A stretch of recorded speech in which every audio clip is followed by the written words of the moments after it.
नमस्कार, आदाब, सत श्री अकाल। लाइव नेशन 7 में आपका स्वागत है। मैं शादाब मलिक। देश में जिस तरह से सांप्रदायिक हिंसा हो रही है, जिस तरह से एक संप्रदाय के लोग दूसरे संप्रदाय पर लगातार हमलावर हो रहे हैं, ऐसे में एक मामला हरियाणा का जो सामने आया है, जिसमें मस्जिद में आग लगा दी गई। मस्जिद के इमाम जो 22-23 साल के युवा थे, उनकी हत्या कर दी गई। इस तरह की जो घटना देश में बढ़ रही है, उस पर हम चर्चा करने के लिए हमारे साथ मौजूद हैं माले विधायक संदीप सौरभ। संदीप भाई, लाइव नेशन 7 में आपका स्वागत है। जी, शुक्रिया। जिस तरह की घटना गुरुग्राम में हुई, जिस तरह से सांप्रदायिक हिंसा हुई और जितनी जल्दी में ये सब कुछ हुआ, क्या ये ऐसा नहीं लगता कि ये एक तरह से पहले से प्री प्लान्ड था, या इस तरह की घटना अचानक से इतनी ज़्यादा कैसे हो सकती है? देखिए, पूरी तरीके से प्री प्लान था और विश्व हिंदू परिषद ने तो पहले कोशिश की कि मुहर्रम के दिन ही इसको करना है। उसके बाद मुहर्रम के ठीक अगले दिन को उनको मौका दिया गया करने के लिए। और मोनू मानेसर नाम का आदमी, सब लोग जानते हैं कि देश के अंदर वो एक वारंटेड व्यक्ति है जिसकी गिरफ्तारी की तलाश पुलिस को है। वो व्यक्ति खुलेआम वीडियो बना रहा है, लाइव आ रहा है और लोगों से अपील कर रहा है कि उस जुलूस में आइए। और जुलूस में पहले से ही जो विश्व हिंदू परिषद की गाड़ियां थी, उन गाड़ियों में पहले से ही तलवार और हथियार और बाकी चीज़ें रखी हुई थी। ये सब मीडिया में दिख रहा है और बहुत सुनियोजित तरीके से हमले हुए मुसलमानों के ऊपर। और ये भाजपा का, समझिए कि ये भाजपा जिस तरीके से महागठबंधन की एकता या विपक्ष की एकता के बाद हड़बड़ाई हुई है, तो उनको लग रहा है कि अब विकास की बातें करने का कोई मतलब नहीं है। अब चलो दोबारा से दंगा करते हैं, हिंदू मुस्लिम पोलराइजेशन करते हैं और इस पर फिर हम वोट लाते हैं। तो ये सुनियोजित हमला था एक ख़ास तबके के ऊपर। ये कोई दो तरफा लड़ाई नहीं थी, ये एक तरफा था, पूरा प्लान किया हुआ था। चुनाव से पहले इस तरह का माहौल बन रहा है। इस तरह के माहौल में जो लोग शामिल हैं, देखिए उसको वो कोई ऐसे रैंडम व्यक्ति नहीं है। इस तरह के जो भीड़ होते हैं वो रैंडम लोगों का नहीं भीड़ होता है, बल्कि उस भीड़ को ये पता होता है कि ऊपर से उनको संरक्षण है, ऊपर से उनको फंडिंग है। और अगर कुछ इधर उधर हो जाता है, कहीं वीडियो में उनका फ़ोटो दिख जाता है, कहीं उनको गिरफ्तारी की नौबत आ जाती है, तो उनको बचाने के लिए कोर्ट कचहरी से लेकर के जज तक सेट करने के लिए सरकार बैठी हुई है। तो ये एक मानसिकता है जो ऊपर से प्रचारित प्रसारित है।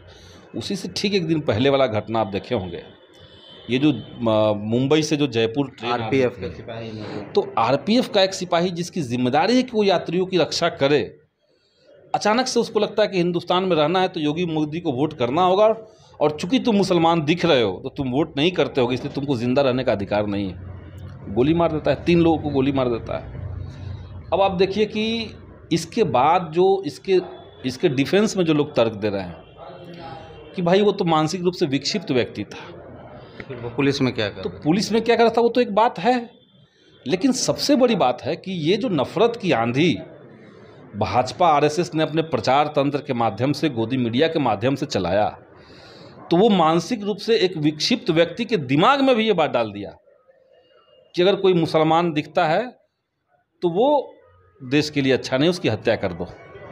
और ये अचानक से पहली घटना तो नहीं है।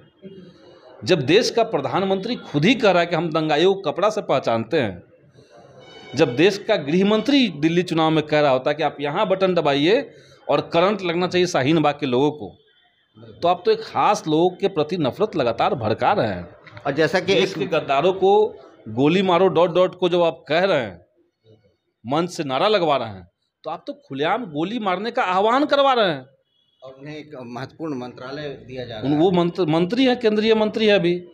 तो ये तो एक लंबे प्रयास के बाद देश में इस तरह की आंधी चलाई गई है और उसी का नतीजा है। और देखिए, इस तरह की आंधी आप चलाते हैं, भले चुनावी जीत के लिए चलाते हैं, चुनावी फायदे के लिए चलाते हैं, लेकिन नफरत की आंधी एक बार जब चल जाती है तो सच बात है कि चलाने वाले के भी कंट्रोल में वो नहीं रहता है।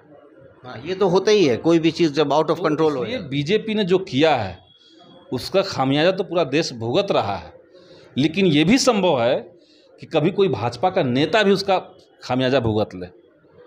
तब इनको समझ में आए। तो ये बहुत ही गलत, बहुत ही निंदनीय घटना है। और अब देश अगर नहीं जगा कि इस तरह के मॉब लिंचिंग या इस तरह के सांप्रदायिक हिंसा भड़काने वाले लोग, इतने धर्म संसद चले थे, धर्म संसदों में कितने स्पीकर ने कितनी बार मन से खुलेआम मुसलमानों का नरसंहार करने का आह्वान किया था, कई बार किया, क्या कार्रवाई हुई उस पर? कहीं कहीं पे कोर्ट के संज्ञान लेने के बाद FIR दर्ज हुआ, फिर क्या हुआ? कुछ नहीं हुआ। वैसे लोग घूम घूम के देश भर में भाषण दे रहे हैं। बागेश्वर बाबा बिहार में आकर के इस तरह की बात कह के गए हैं। ये सब पे कंट्रोल लगाने के लिए आपको एक सख्त कानून सरकार को बनाना चाहिए। ये सरकार नहीं बनाएगी, और इसलिए इस देश को बचाने के लिए, इस देश की शांति व्यवस्था को बचाने के लिए, हिंदुस्तान की जो अपनी हिंदुस्तानियत है उसकी रक्षा के लिए इस सरकार को सत्ता से खदेड़ना होगा, और कोई विकल्प नहीं है। क्योंकि जिस मस्जिद के इमाम की मैं बात कर रहा हूँ, उनका एक वीडियो भी अब आ रहा है जिसमें वो साफ तौर से हिंदुस्तान की भलाई की बात कर रहे हैं। वो हिंदू मुसलमान को एक प्लेट में खाने की बात कर रहे हैं। कुछ दिन पहले का वो वीडियो था। वो भी काफ़ी, अगर आप देखे होंगे तो आपको एहसास हुआ होगा। कितना ख़राब मतलब ये है कि देश में तो एक लंबी परंपरा रही है, देश की पहचान रही है, साझी संस्कृति रही है, साझी विरासत रही है, देश को, मुल्क को आज़ाद कराने के लिए साझी शहादतें लोगों ने दी है। अब आप अचानक से एक समुदाय को, सिर्फ इसलिए कि आपको चुनाव में जीतना है, आप एक समुदाय को दुश्मन बना करके उसके खिलाफ पूरी भीड़ को मोड़ दे रहे हैं, और जनता को, जनता के मुद्दों पे कोई मतलब ही नहीं आपको है। तो ये तो बहुत ही माने ख़राब है। तो ये बहुत पीक सिचुएशन पे देश जा चुका है, और इसीलिए हम लोग देश बचाने की बात करते हैं कि देश को बचाना है, देश के लोकतंत्र को बचाना है, देश के संविधान को बचाना है। और अगर ये करना है तो बीजेपी को हराना होगा, और इसके लिए अब इंडिया तैयार है। बहुत बहुत धन्यवाद, शुक्रिया। तो देश में अगर आपस में सौहार्द बनाए रखना है तो माले विधायक संदीप सौरभ का कहना है कि भाजपा को हटाना होगा, क्योंकि जिस तरह से देश में नफरत की आंधी बह रही है, एक संप्रदाय को दूसरे संप्रदाय के लोगों के खिलाफ भड़काया जा रहा है, हिंसा जिस तरह से देश में फैलती चली जा रही है, जिसकी से अगर हम विदेशों में भी कहें तो भारत की छवि पर कहीं ना कहीं असर ज़रूर पड़ता हुआ दिख रहा है। तो ये सारी चीज़ें गौर करने लायक हैं, और आपस में सौहार्द और प्रेम भाव को बनाए रखने की ज़रूरत है। तो इस तरह की खबरों के लिए बने रहे हमारे साथ, देखते रहे हमारा वीडियो। अगर अभी तक आप लोगों ने हमारे चैनल को सब्सक्राइब नहीं किया है तो ज़रूर कर लें, साथ ही साथ चैनल पर हमें फॉलो ज़रूर करें।